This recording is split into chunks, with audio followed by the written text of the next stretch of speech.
A solid copper cube of side 1.2 meters is recast into 18,000 thin rectangular sheets, each of base area 192 centimeters square.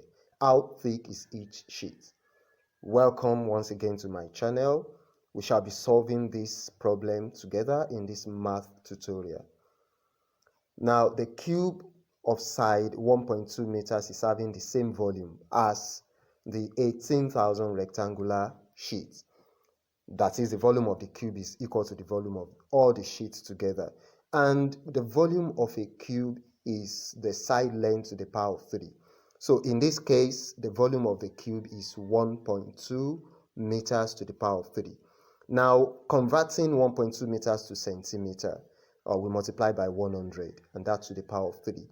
By applying the exponent law of products, exponent of a product, we have 1.2 raised to power 3 times 100 raised to power 3 for the volume of the cube, and that is 1.728 times 1 million centimeters cube, which gives the volume of the cube as 1,728,000 centimeters cube.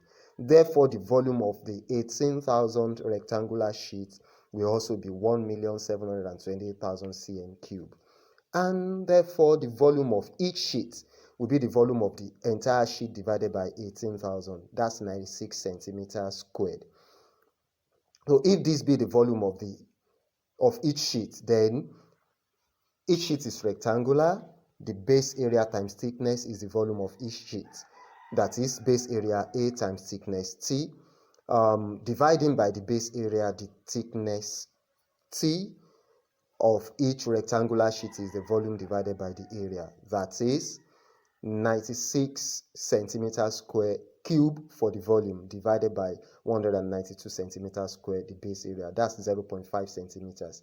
Converted to millimeters, we multiply by 10. So the thickness of each rectangular sheet is 0.5 times 10, which is 5 millimeters. I believe you enjoyed today's math tutorial. Let me know in the comments. Don't forget to like, share, and subscribe to this channel.